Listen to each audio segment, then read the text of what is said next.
Men Talk Ubuntu podcast. Our guest this episode is Daniel Yartey, a professional therapist who remains a strong supporter and positive influence on the Men Talk Ubuntu journey, a man who structures his life around giving back, helping others, and truly has a wealth of wisdom and knowledge to share, a safeguarder to the vulnerable, supporter of those in helping professions, and a man with a passion for helping all human beings. Daniel, it's a pleasure to have you here.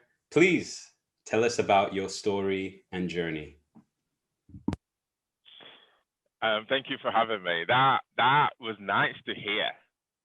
That was really nice. The intro was lovely. I'm grateful. It's fairly humbling, but my story isn't unique to any sort of person of our social groupings. I'm a boy. Well, I'm a man, but I think there's a 12-year-old in me that every now and again jumps up and down. But I have lived quite a bit. Life has brought me to my knees quite a lot.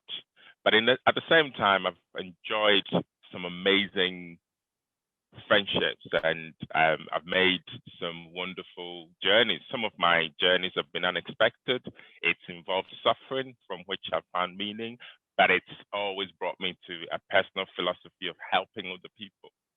My career, the way I live my life, is all flowed out of my own suffering, wanting it to become a degree of something that another person can benefit from. And I think I look at it from the place of rippling. You know, when you drop a pebble in the center of a lake, it ripples out. And what I want to be is to be that small thing that creates a massive ripple into other people's lives. What else can I tell you about me? I'm a social worker. Well, I was a social worker first.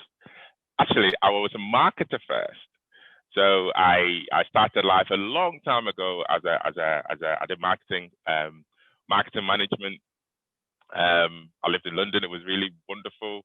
It was a case of I want to earn a lot of money. I want to, in my late 20s, late teens, early 20s, I want to earn money. I want to do well.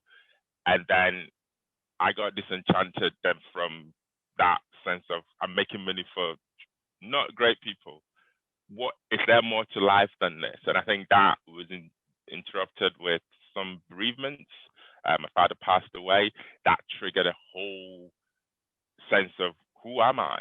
What is this about? I feel pain that I can't understand.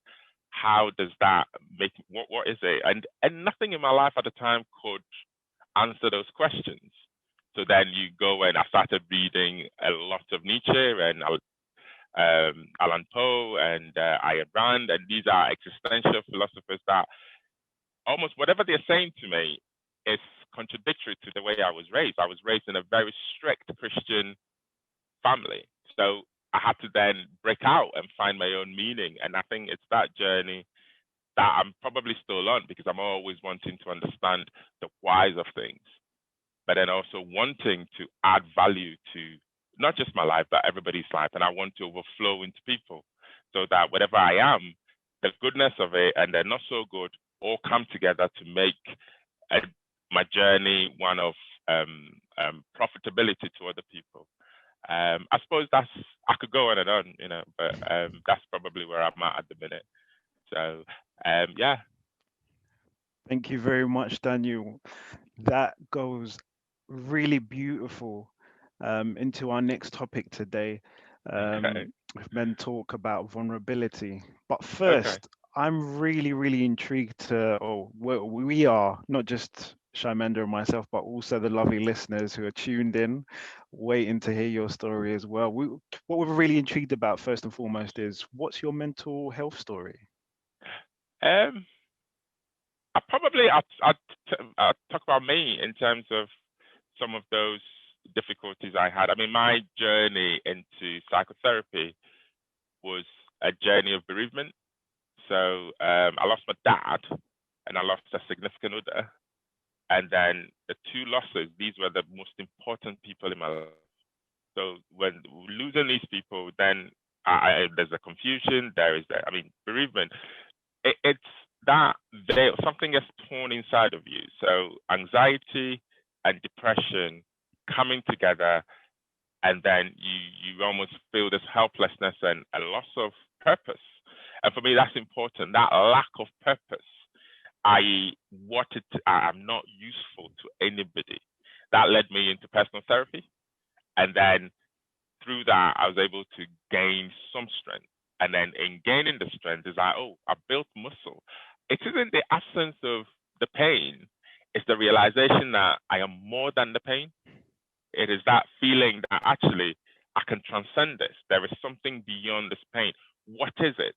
That led me to want to study psychotherapy so that I can, just for myself, just so I know the skills, because actually it got to a point I was paying shitloads of money for somebody to therapize me.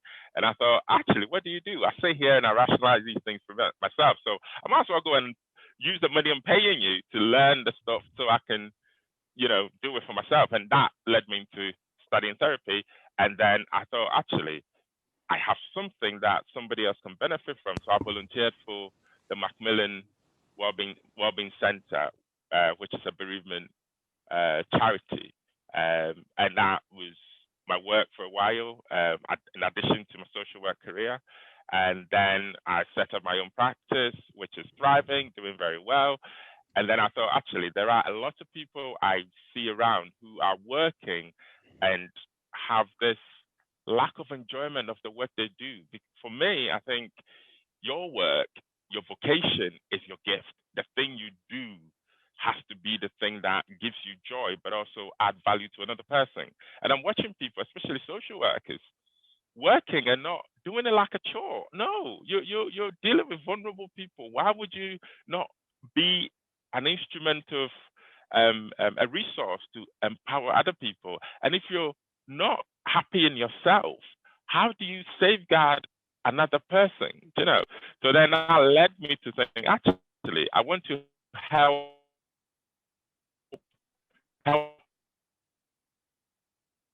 people make mistake, enjoy what they do, so that they can benefit the clients they work with. So therapists, social workers, teachers, police officers, doctors, all these people are called into their professions for a reason. And the reason is simply because they have a heart for another person.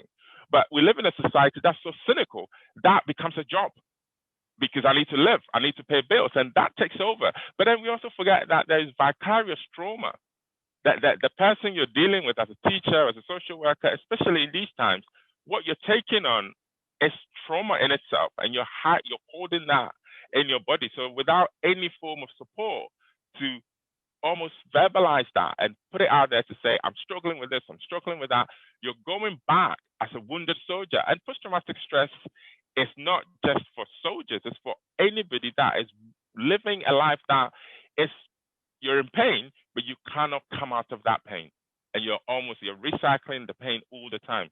And I suppose I'm digressing a bit, but my mental health story is not just about my own journey. It's about a desire to see everybody have a blissful life, regardless of circumstance. Be able to say to yourself, actually, I'm grateful to be alive. And things might not be great right now, but you know what? I can count things around me and find gratitude that makes me feel good, and I will be useful to another person. I will be able to smile to another person. And if we can all do that one bit at a time, guess what? Everybody around us is going to be okay. So that's where I'm at with that.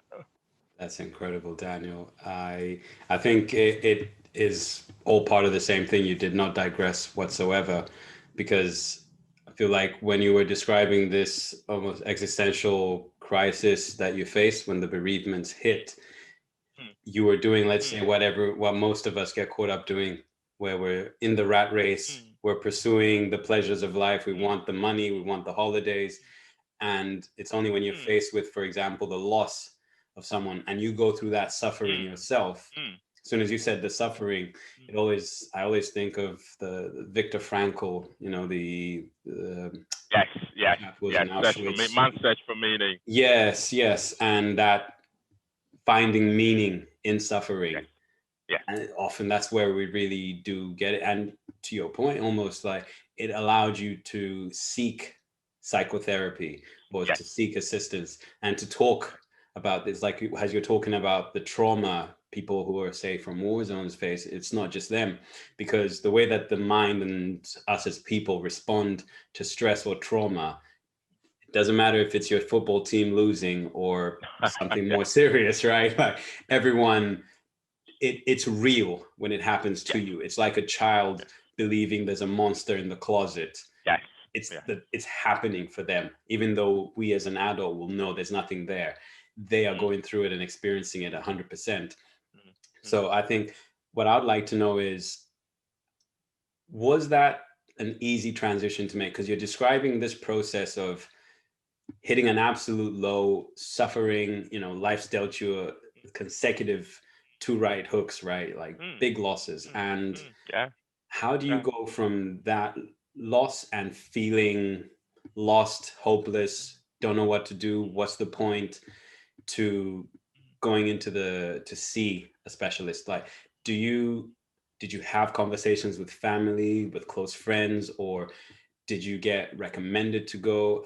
What were the steps that you took to identify the help that you needed? And then we'll probably go into saving that money and doing it yourself. I think I'm a big believer that we all have a purpose, something. It feels spiritual, but it's something inside of all of us that craves life. I at the time, and I've condensed a number of years of being in the wilderness, and I think if anybody's listening, I recommend Joseph Campbell's book about myths and Hero with 1,000 Faces.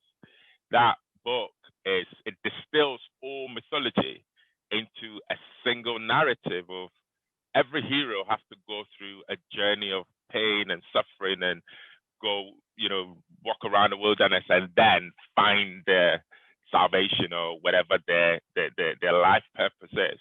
And I think for me, it was this feeling of, I know somewhere deep inside of me, I'm better than this helplessness. There's something screaming. Now, I'm fortunate. I could have turned to drugs or alcohol to numb the pain. But then I remember when I was growing up, there are 2 things my mom told me. My mom said, if you smoke or drink, you go to hell and you burn in eternity. So, I grew up with a very vivid image of God as this bearded man who is so strict. He's got a carrot, which is, I'll slap you even if you're good, or even if I give you something, you can't have it because you haven't met all the 10 commandments, So, there's no winning, is there? So for me, it was like, I don't want to go to hell because, the devil is scary and I'm going to burn forever. So I didn't drink and I didn't smoke. So therefore, that wasn't an outlet. But what I had was, I was an avid reader. So I went to melancholy. I went to dark stuff. Edgar Allan Poe, if anybody reads him, it's really dark. He's very he holds the macabre, say, death is something you embrace. And at the time, I was sitting with the death of people that I was actually vicariously living them. I was seeing them. And I wanted to hold on to their losses to such an extent that I gravitated to dark literature. But that in itself became a place of calm and comfort. Because, when the worst thing, if you're anticipating the worst thing that could ever happen to you and it happens, you're almost resigned to, this is it. All I need to do is to open my eyes one day and then I can either get up and walk or I'm all right to just go, And I'm also fortunate, and I keep saying I'm fortunate because I think for some reason I would have to give credit to my mother. I was raised with a very strong focus on life is important. Life is important. You have to make your life count. And some of my pain was in, how do I make my life count if I'm not necessarily being productive and if I'm not feeling good about myself? But at the same time, I know I can't take my life because it's that important. And with that Christianity drilled inside of me, that wasn't an option. But I know there are people who would go through these dark spaces and the only way out is to want to take their own lives. I'm not saying it's a good thing to do, or I don't know, but ultimately for me, that coming out with this desire, something inside of me needed to live. And not just live, but live a productive life. But also, I think going into that space was required because, like a seed, if you have an acorn, if you have like an acorn and you want it to become an oak tree, you put it in the ground, you bury it, and then it grows. And sometimes life would drive us to dark places, but in those dark places, we can flourish. I've lost my thread of thought. I don't remember your question. But, no, you're tapping into it. The question was just how you went from that, which is almost where you've brought us to, this dark space. Okay. Is you're the acorn in the ground. This traumatic thing has happened, and you feel like, I'm nothing. And to the point where you're saying something inside of you wants to live and live purposefully and intentionally. So this is you now growing as you're discovering. Growing. Yes. And that becomes post-traumatic growth, doesn't it?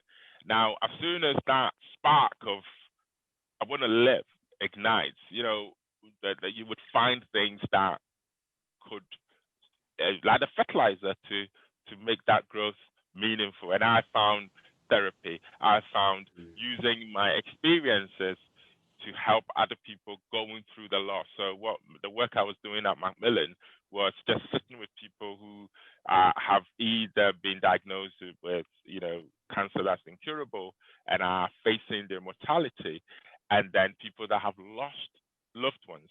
And what I found in that work was, in that space where life is not, we don't have it to live, it's so finite, you almost become focused on what is important. And one of the things I did after I lost the two most important people in my life was to not take anything for granted, was to live as though today is all I've got. And that makes you smell the flowers better. It makes unnecessary grudges, I couldn't care about what somebody did to me or didn't do to me. And I remember about 4 weeks after my significant other passed, I couldn't stay at home. I had to go to work. And that somebody was moaning about coffee.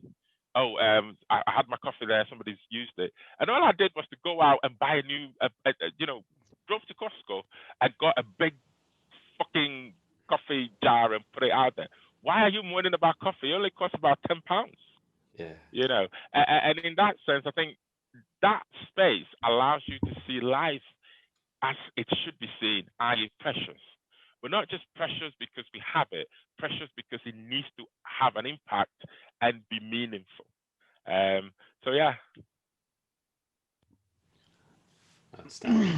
No, it's really fascinating to take us through that journey, and also links into one thing I kept hearing you say over: purpose. And I know there's even lists, not even, there could be other factors, but purpose, what or that having an ego is in the actual mental health of that. I lost you a little bit. I think my internet, I may have to plug my internet in because my internet is dropping. Is that okay? Can you, I hope I'm not disrupting your recording. No. I think your internet's fine. I think it's Ray's, because I lost him a bit. Oh, right, okay. Yeah. let me plug it in anyway, just to be sure. I don't want to. All right. Just give me 2 ticks. No yeah, problem. sure. Man, that's incredible stuff so far. I feel like there's an underlying seriousness to how dedicated he was to studying the effects that he was going through and identifying some of these authors that almost allow you to speak, although it's just all going on in your mind as you read it, but to speak about what you're experiencing. I'm sure other people do it through music, perhaps, or poetry. There's something we find where the conversation is being had about our experience. And because one of the questions I was asking was whether, Daniel, you spoke to close friends or family before going to someone who's more professional. And No. it's like immediately you went to the books because you were an avid reader. Yeah. And that's Yeah. great. You found some solace. If you've got somewhere you know that you can go to process this, because I feel like with something traumatic, it needs to be present. It can't be buried and just stay there It needs to be forever. processed. It has to come out, which is incredible. So you said no, you didn't go, you didn't speak with family. I didn't speak to family, no, because the people. I mean, I remember. I mean, my significant other that passed was my wife. We were married when I was at 19. I had my life planned out. I was so planned out, you know. I was gonna live this 19. I got married, you know, all that shit. And then it didn't work out that way. So that for me was even a loss of a future, a loss of a lot of different things. But that said, I remember when she passed, my mother came to be with me, which is nice, which was wonderful. It was the right thing to do.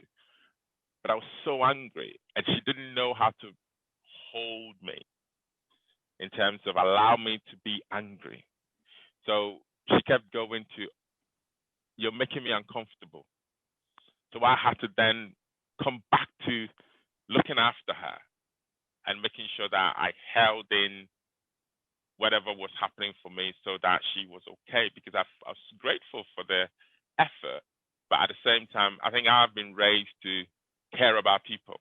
So I had to almost negate my sort of innate desire to lash out just so that she was okay. And in that sense, I realized actually I can't share with you anything I'm going through, because you take it personal, or B, you're not going to understand. And if you don't understand, I might probably get so pissed off. I might just do something stupid. So then straight away, I went to something that was comfortable, the books. And music was a very, very important. I mean, I listen to classical music, and that sometimes takes you away. And I started watching, I mean, Gladiator became my favorite film. And the soundtrack, oh my God, like, you know, and if I felt like crying, I just put that soundtrack on.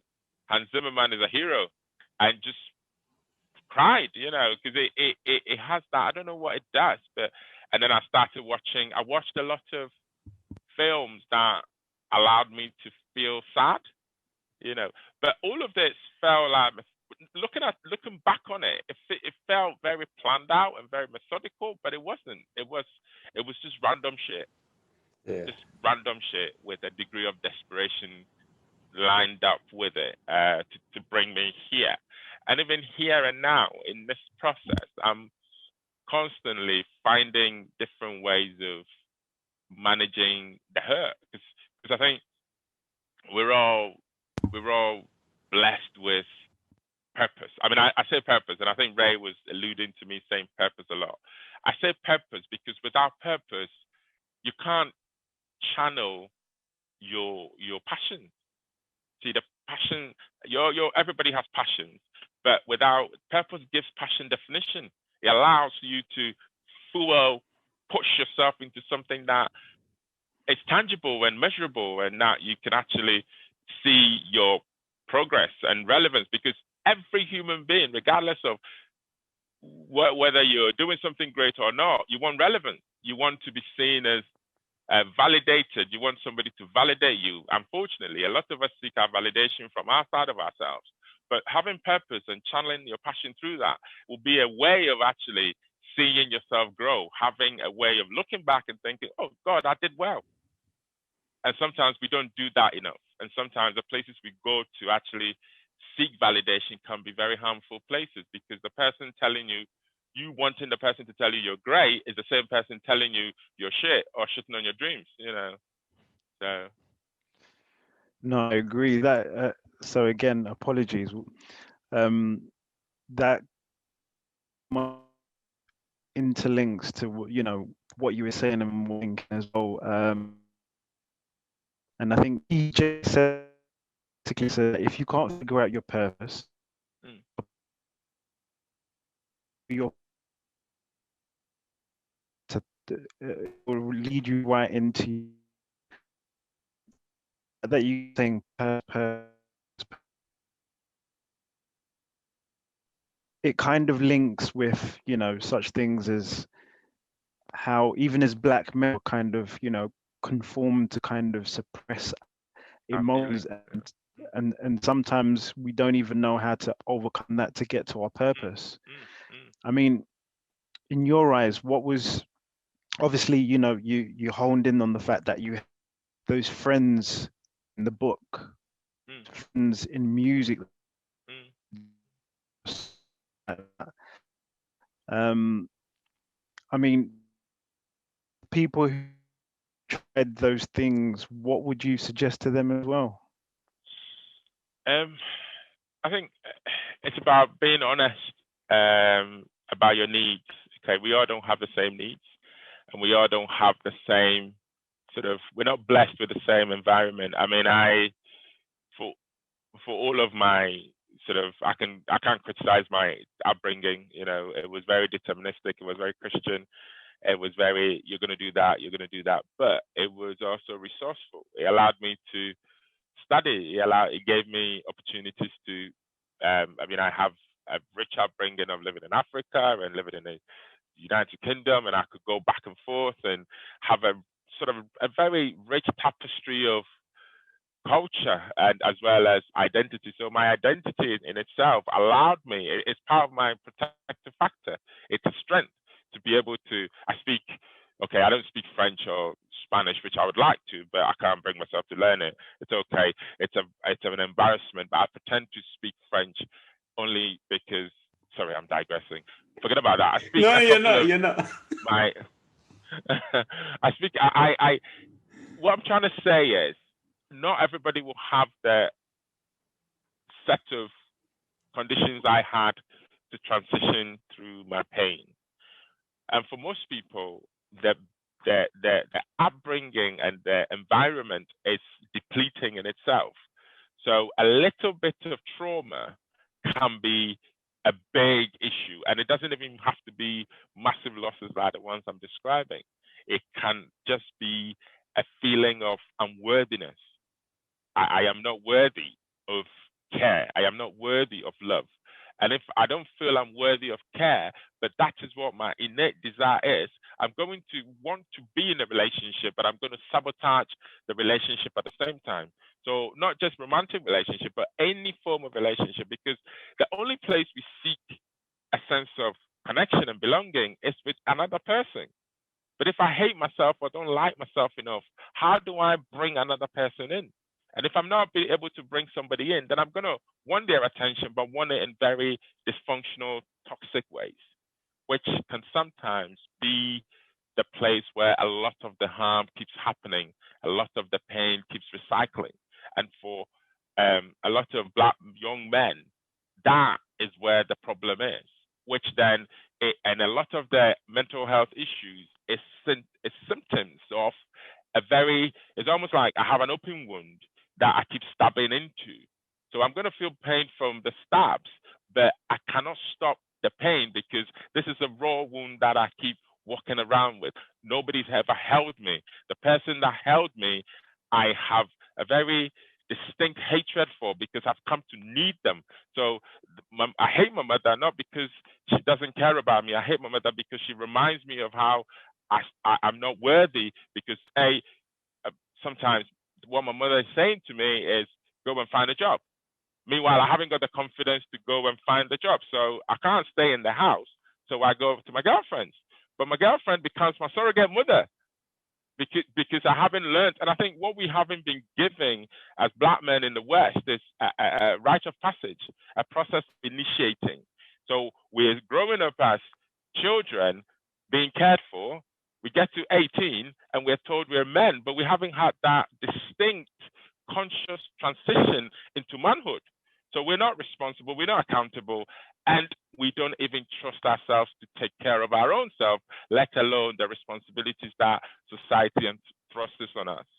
And I know I'm spraying all sorts, but it's what's coming to me is how I just feel you hit me where I live, man.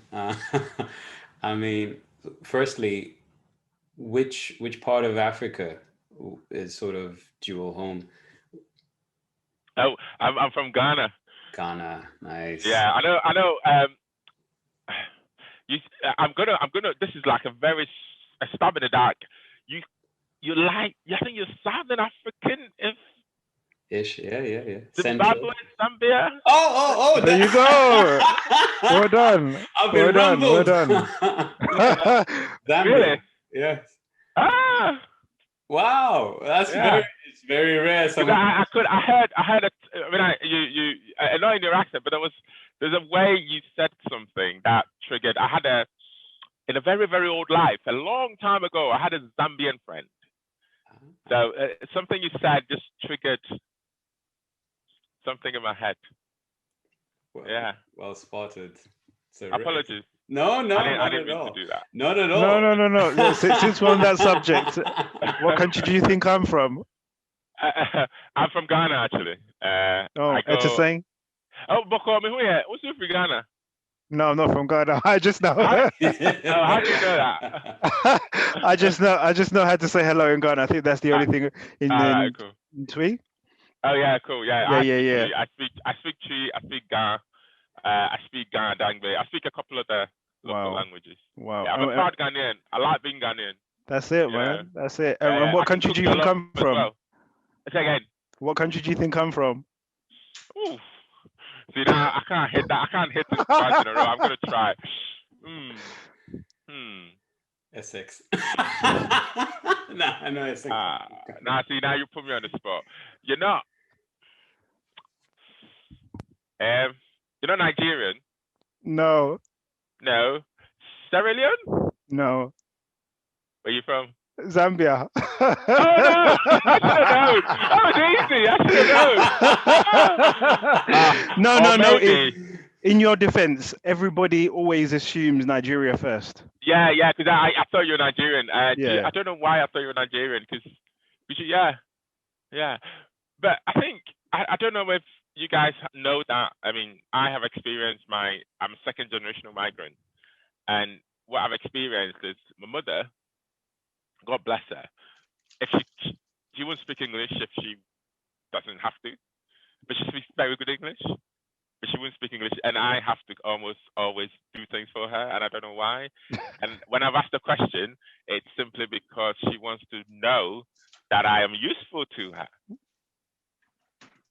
So I don't know how your parents have treated you, or I mean. Oh yeah. Well, I have a dog and bark yourself. Yeah. Typical parental approach. We're in the same boat. We're in the same boat. Good. I feel like sometimes there is just that, not just cultural pride, but there's that innate, even though we're in this different context, by communicating in our language or in this particular language, it's just for us. So it's a bit more intimate. Yeah. And I feel like it's about belonging. It's about belonging, isn't it? Yeah. It's about belonging. Yeah. Yeah. It's like, I see you, I hear you for all you are. Because if someone walks up to us, typically, yes, we'll speak English, but it won't innately go like, say, with Ray just did with speaking the language. And there's a different connection that you get, I think, when I agree. It's like being abroad and everyone is speaking a different language and someone hits you with English and you're like, oh, hey, someone I went to Tottenham. I like football a lot, and I get lucky. I get friends who I choose my friends. By the way, I always choose rich friends. I do that. It helps. I have rich friends. I choose them. I go and look for people that are rich, and I say, I want to be your friend. All jokes aside, so my friend has a season ticket for Tottenham. So he wasn't well, so I went to see the last game before the move to the new. Well, I went and saw before lockdown, and in this big sort of, we were all going into the stadium, and there's this security guy. He just looked at me and went, like, you're Ghanaian, right? And I go, yeah. And he came and gave me a hug, like, and I didn't know the man from Adam, but he could spot me from afar, and it was such a pleasant experience Like, this man could just spot me and take a punt and say, you're my mother, you're my kind of person, you're my person, you know?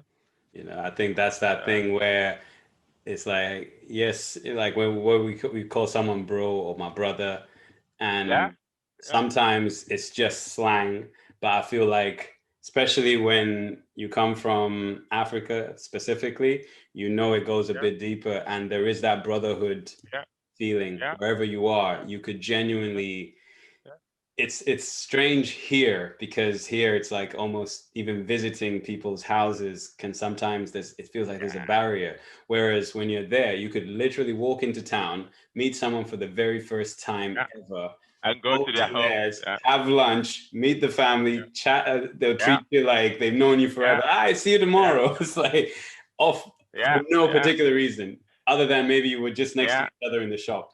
And it doesn't yeah, even have to go any deeper than that. It doesn't have to be linked to no, business, to partying, just no, off the hey, no, I see you, yeah. and Just just being take each communal, other. just being communal. Yeah, Yeah. yeah, No, I agree. I think like the key word for me there is bonding. yeah, And even as even when I've been, you know, walking on the street, and even though you don't know, but you see it's a black person, and it's mm.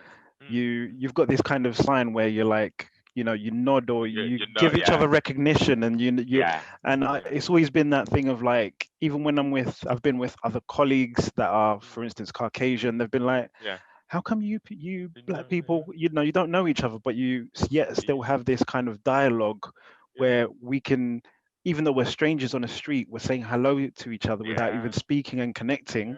yeah, And even when we do connect, it's already that bond to put down that vulnerability yeah, to yeah, relate, connect, and yeah, just bond with each other. yeah, yeah.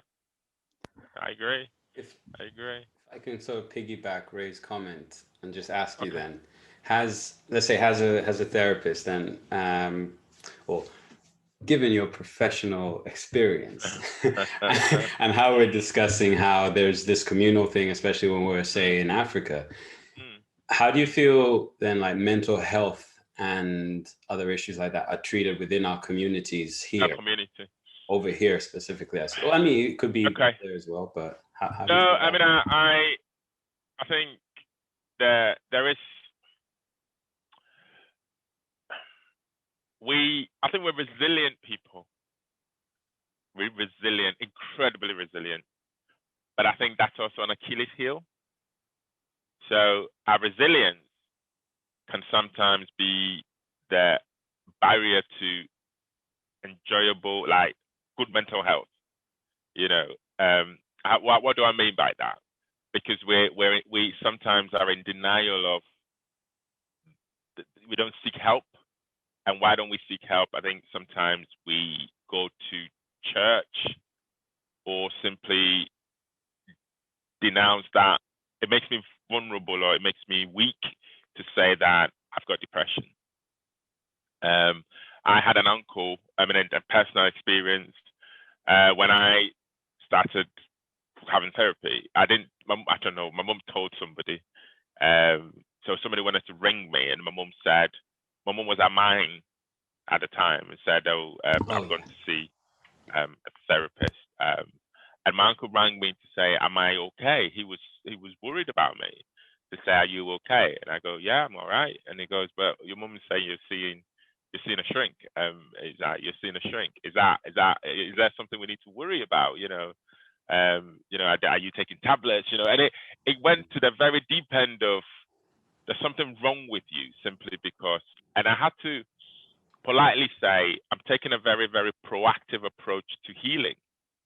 So when I say that resilience is our Achilles heels, we come to a place of, I need to resolve this by my own strength, which then means that we're using a lot of inappropriate ways. So if you watch, there's a lot of anger and a lot of snappiness, a lot of resentment, a lot of projections of, in our community. Like, I don't know. I mean, I have had conversations with people in church who I've had to specifically say, not prayer is not a solution to mental health problems. And then I've had to give a talk in a church about Jesus Christ, as in Jesus being a counselor.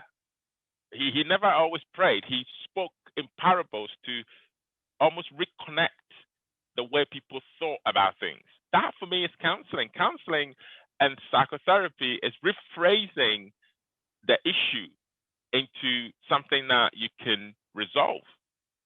That is talk therapy. Jesus did that in the Bible. And I don't think we allow ourselves to go to help or go to the support. Sometimes it's also because the services are not packaged in a way that almost destigmatizes the medical. It's so medically wrapped, i.e. mental health. Why can it not be a place to talk about stuff? Because African people like to talk. So, and African people have a lot of things to say and things to talk about. So could it be a place to just unburden yourself or not talk about what really makes you angry? And I think there's a lot of work that needs to be done around that. To some degree, I think sometimes I feel privileged, but also guilty. And I'm gonna tell a story, and this is a very personal story, but I'm feeling belonging. So we're all bros from Africa, so I might tell you. When the George Floyd thing happened, I resisted the urge to watch, because you hear it. It was all over social media, and I resisted the urge to watch it. But one day I thought I would, and I was angry. Just the meaningless death and the impunity with which this man just snuffed out life. And I had to sit with my anger for a few days, because I had to ask myself, why am I angry? I don't think I was angry at this white man. It wasn't a race thing. It wasn't anger towards the person that did the act. It was just, what role have I played in that? I.e., when have I just negated something that's a small microaggression that I haven't challenged, which then may have snowballed? And I was going into this space of anger towards me. And what did I realize? I realized that as people, or as our African people, we don't own our culture enough. We don't own our identity enough. Sometimes we make excuses for a lot of discrimination. I remember I was at uni studying social work, and I went to help. I was doing my placement. It was at a children's center. As soon as I entered the building, the receptionist said, "Oh, the cleaning cupboard is over there." And I wasn't going to do. I was actually going to do a different thing. It wasn't cleaning, but her assumption was, "You've come to do the cleaning." So I stood there for a little bit, and she kept going, "Oh, the cleaning cupboard is over there." So the manager of a center came out and said, "Oh, Daniel is not a cleaner. Daniel is going to help me do this, this, this." And this woman was mortified. But and I didn't challenge that. I wasn't angry. I just accepted it. And to me, for me, it is sometimes we don't take that step to A, challenge, and B, look after ourselves, simply because we don't own our own spaces, and we think we've come here to be a part of somebody else's society, but we don't necessarily belong. I don't know if I'm making sense. Yeah, absolutely. I feel like you're probably preaching to the choir. Okay. In the sense that, I mean, a lot of that resonated. And even when you were mentioning earlier about young Black men in particular having sometimes this anger and this resentment, a big part of it is knowing how you're supposed to behave and be perceived. And that's the image you're given to live up to. And full stop. Like, there's no deviating. If you deviate from there, you're going to hell. You're breaking one of the commandments. You're a bad son. And that, I think, it leaves us not knowing how to process that emotion. You've mentioned anger a lot. And to be honest, that's, for me, one of the emotions that I absolutely struggle with. I can cope with it. I can do stuff with it. But in terms of being angry and then being able to interact, big problem, because I don't know. I've never flexed that muscle, because you can't, especially like in work, you can't be the angry black guy. I mean, you can, but exactly. It's like, ooh, it's like someone took the pin out of a grenade. Yeah. You're spot on, and I think, and that for me was the key to how am I. And everybody considers me, and I've worked in a lot of places that I'm the only black person. And I remember I was in a new place. I was as a social worker, just newly qualified, and I was in this office as the only black person. I'd washed up because I like to have a clean environment. So I just washed up the small kitchenette, and in the morning somebody asked the question, "Oh, who did this?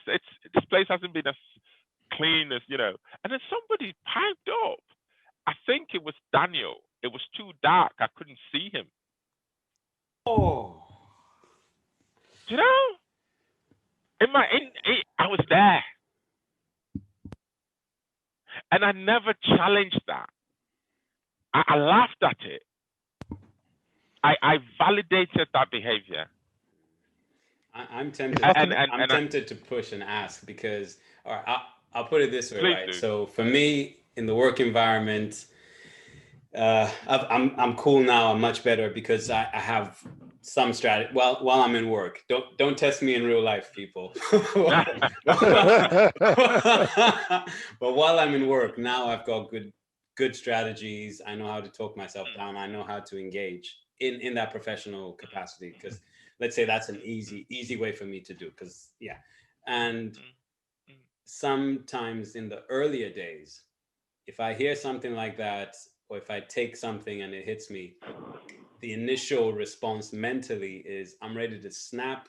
I'm ready to, enact some violence, shall we say, right? So that's where it went to. And knowing that that's where it's gone to, because I like getting paid, It's important, isn't it? The actual response was, okay, that's what I want to do. So let me just keep quiet, because don't have anything nice to say, don't say anything, or I can't see how else to do this.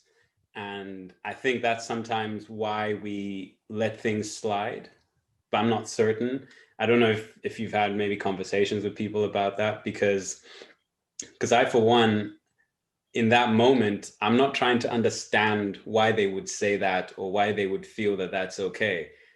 My initial thought is, we can step outside, because I feel very disrespected. It's just that unnecessary disrespect, because I mean, it's not a comment we would make towards someone else usually. No. Because it's not meant for, the joke's never funny if it's on you, really. And it's not meant as something humorous that everyone can do, especially when it's an act that's been done in order to help everyone. I think it goes back to that point of where you can build up more anger and resentment, because you're now doing things that are good and you're getting feedback that's negative, even though you've done something really nice. So it's like, I've cooked dinner, I've cleaned the house, but you still don't have a job. No. So you almost go, so what kind of behavior am I supposed to, which is like you said, then you move out, you go to the girlfriend, you might go to the other people, dudes on the street who will accept you as you are. And and that's how we get out. That's how we get young black youth being led astray. I'm doing a bit of work around the county lines, which is a problem for a lot of black. I mean, not just. I mean, I think disproportionately, there's a lot of Caucasian. I think black men are in there, but it's not in the Northwest. It's predominantly a lot of white boys. But it is that, and I'm not. This is not just about black children. I think a lot of young people have that problem whereby they get led astray because there's no. Being home is not conducive to that acceptance, especially if you're a second generational migrant whose parents have a very strict code of being. which then means that you cannot be anything outside of that. That means your inner voice is being silenced. And growing up, you grow up to become this helpless little boy who, to some degree, doesn't have a place to nestle. But without that feeling of I can make mistakes, I can fail, I don't have to be right, you can't grow. So there is, that all be smited by God if you don't do it right, because you've not obeyed your mother and you've not obeyed your father, and that is a problem. But I don't want us to lose sight of some of the strong foundations that our upbringing, as me especially, I can that has been one of my strengths, that I was raised with very strict codes. I was raised strictly, but that has left some kind of, it gave me something to hold on to when everything was going crazy.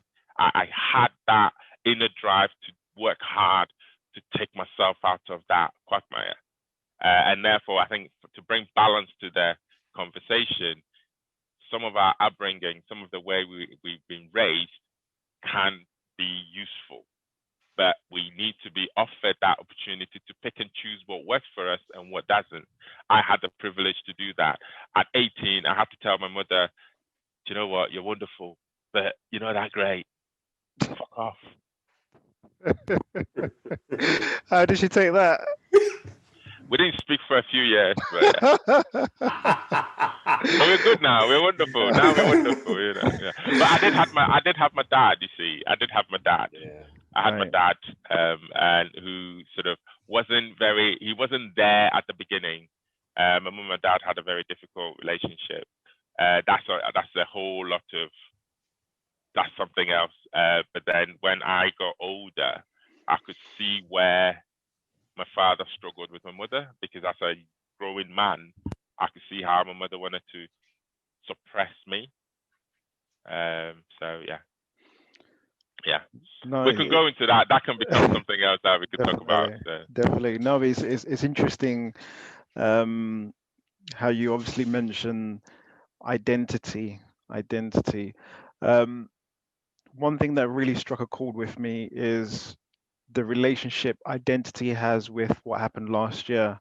And I was in the same boat as you, where, even though with the George Floyd incident, it took me a long while to kind of, take myself to the video, and that erupted. And I think not just me, but I think every Black person around the world, especially in the Western Hemisphere, it basically shook them and made them realize and woke them up, literally shaking a tree, everything falling down, for you to realize that, hold on, you're Black. Not only are you Black, but you're also a human being. And I think the root of it is, and I've said it previously, in Africa, there's no such thing as Black people. No. It's just humans. And It's not until you come into the Western side of the world that you are pointed and said, you're Black. And in a way, you kind of start losing your identity because you want to fit in.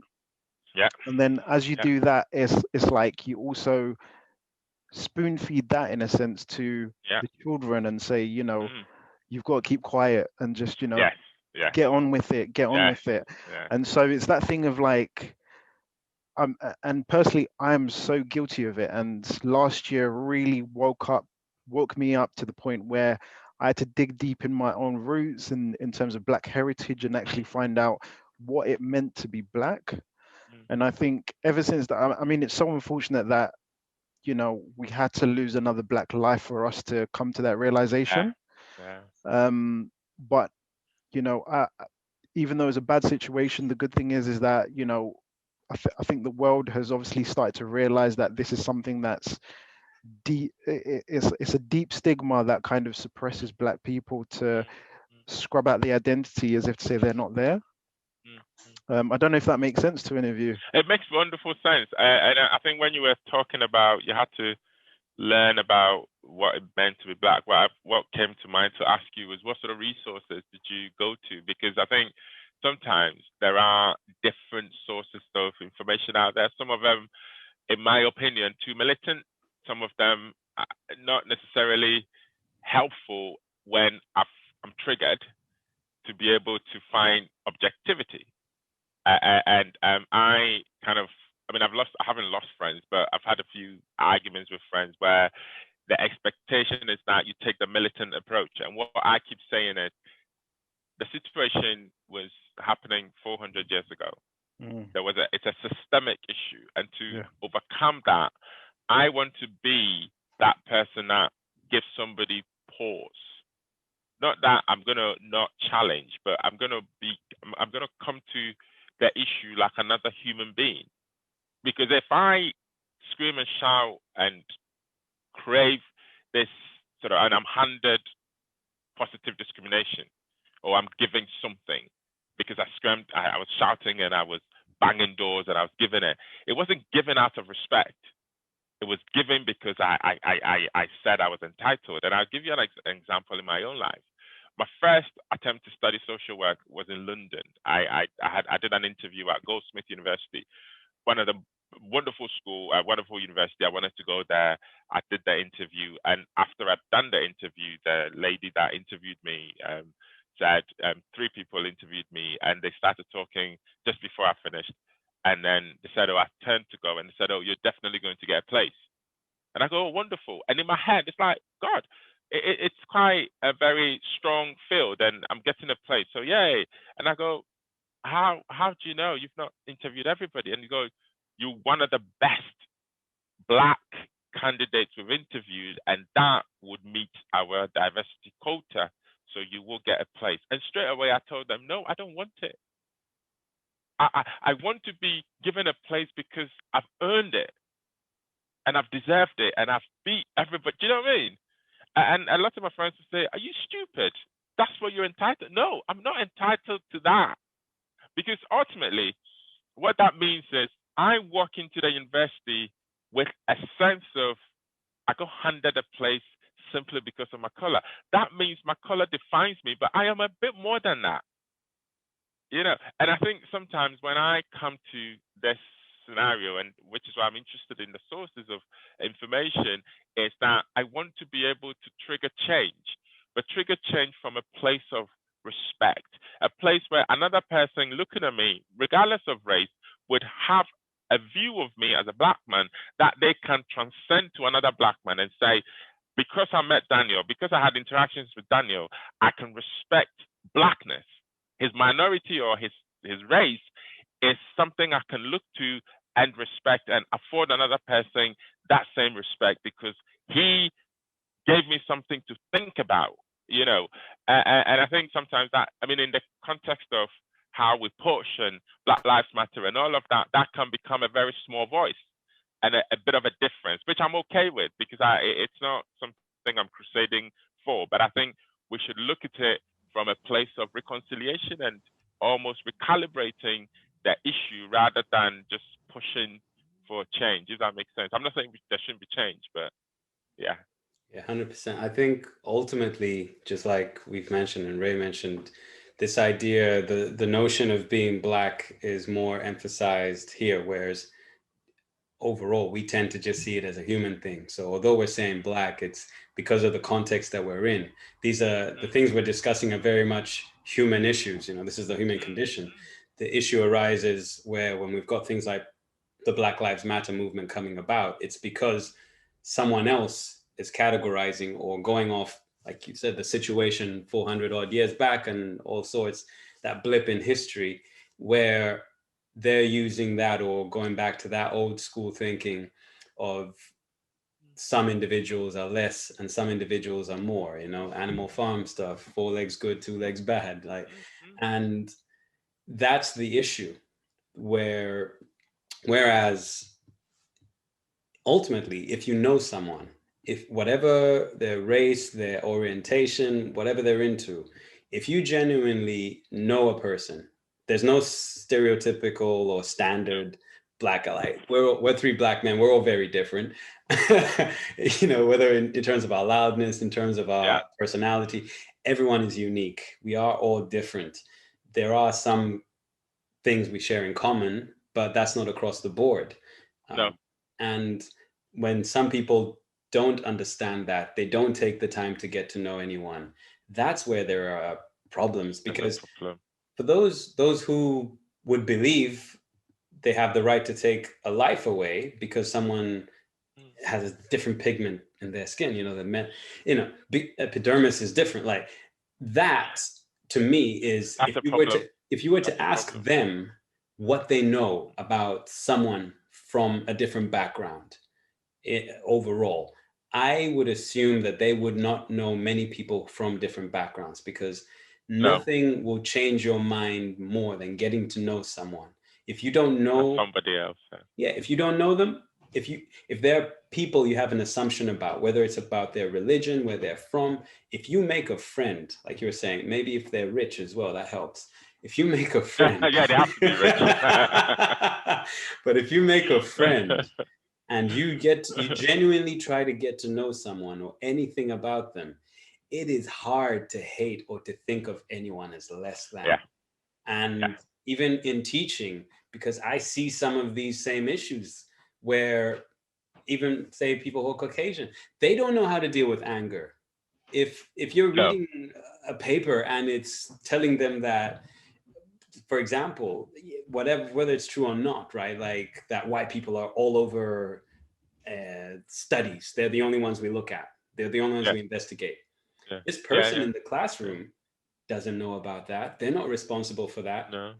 And you're putting you're putting them in that box, on that category.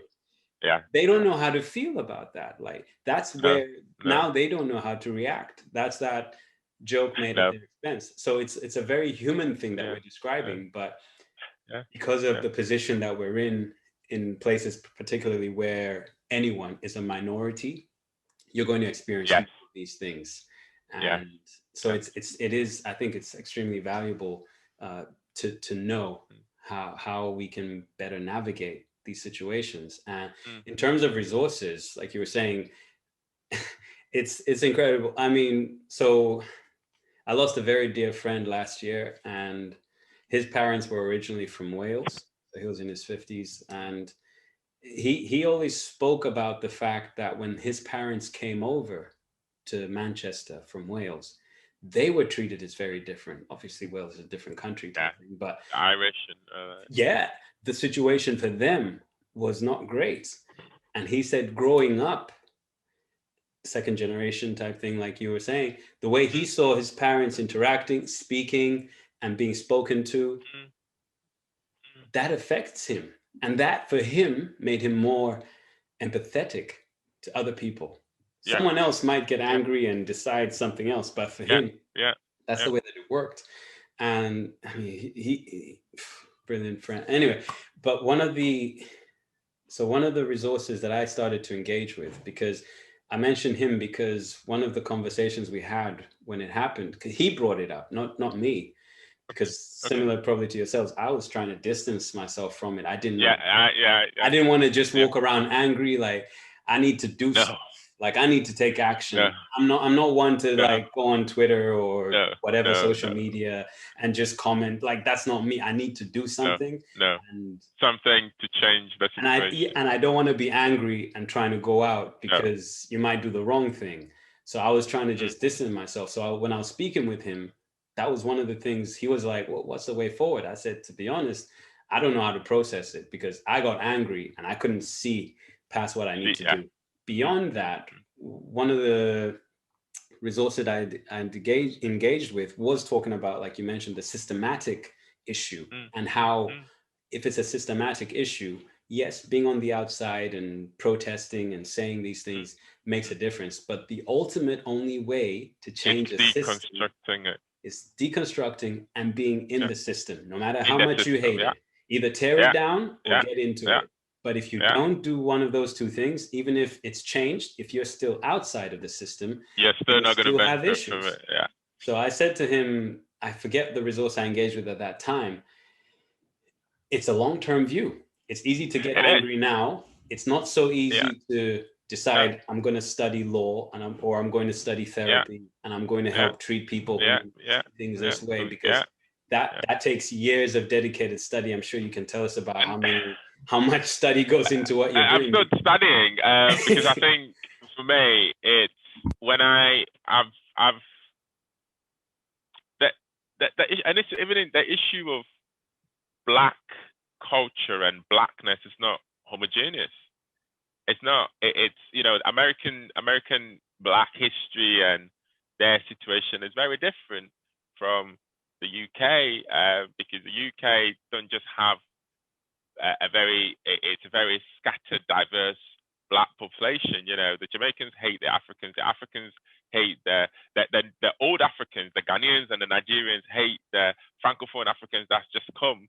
And there's a melting pot of issues that need to be looked at from a very nuanced place, which sometimes it's all well and good being activists, it's all well and good taking action, but I prefer the very gradual, very systematic, deconstructive approach, which I probably doesn't find a lot of favor. But I think alongside the activism, alongside making the issue poignant and making it loud, could help make things better. I have hope for my children and my children's children that not only would they live in a society where they have the power and the confidence to assert their own personalities and themselves as human beings, not just as Black people, but as human beings, but it would also create institutions and change institutions that serve a very diverse race of people, because I'm very, very saddened by the polarity we're living in. I can't say this because it means that group of people get upset, or I'm sorry, I stopped reading The Guardian. I don't know why. It was one of my favorite newspapers. I stopped reading it because it became too binary, and they won't criticize Labour MPs, so all of that. And I'm sorry, but that doesn't help me. Where am I taking this? Where I'm going with this is the sort of things you guys are doing. It catches it touches me in a nice place, a place of hope. Why? Because you're taking action. When Christian when I've spoke to Christian, some of the stuff he was saying was really resonated. It's almost like we need to do something, and you're still doing things, and I'm hoping that this becomes something, a movement, not just a movement, but something that triggers proper change. And for somebody listening, you probably would light a candle, a very small light. Why is a small light important? Small light, a flicker of light in darkness is the most important thing with respect to vision or things being seen. It doesn't have to be a massive thing. It has to be something that is coming from a good place, from the heart, and the rest of it will just catch fire, I hope. No, I think that light element you just said right there, it basically just sparked a light in terms of and reflected in terms of what Men Talk Ubuntu is all about and what we're trying to do and achieve. And I think it's also that piece of where we're trying to unlearn to relearn with each other, lean on each other, listen to each other, because even as Black men, we don't have that environment where we can kind of share each other's pains, strains, and things like that. So it's taking us through a journey to, again, even as you said previously, of you've got this part of Africa not getting on with this part of Africa, and you've got the other Black people in Jamaica who are not getting on with. And I think right now, even as Black people, like especially now I'm seeing more of a togetherness as a community. We're slowly coming together, and even systematically, organizations are taking so many different changes. We even saw it over Christmas with Sainsbury's and all the other chains. I like the advert. I really like the advert. The Christmas advert was good. But I thought the comments really tickled me. I just thought, that's the society we're living, isn't it? It is. Yeah. But that for me is as important as the that the absurdity of somebody being angry with Sainsbury's for portraying, I'm sorry, they're a group of people that have suffered trauma. Slavery was 400 years. And then on top of that, you have very, very, the Lawrence Inquiry brought out a lot of was it my first thing? Brought up a lot of issues that are still ongoing. In the criminal justice system, if you think about is it the enterprise? Is it like, what's it called? The Joint Enterprise Initiative? How awful is that? Where you associated with this group of people, one of them commits a crime, and you're tied to the crime whether you were there or not. That for me is stupid, but it's happening, and that in itself is another way of systematically bringing, using the law and legitimate systems to actually oppress people. But how do we know to be able to challenge that if we're not in the system, somebody doing a judicial review or asking the right questions, But we need to get in the system. We need to get inside and unlock things, and for me, the image I'm getting is somebody being in the palace and opening the drawbridge so that the mob can get in and take over, not necessarily take over, you know what I mean? help make better, Yes, make it a lot better. Yeah, because we're stronger together, no matter what. Always. It's that divided we fall, united we stand thing is a universal concept. Ideas, the diversity is in all sorts of avenues. I think you're bringing that Maya Angelou quote to mind, when you know better, you do better. And always. I like that idea you were saying as well about engaging with resources that help you see these things objectively and maybe learn how to articulate it.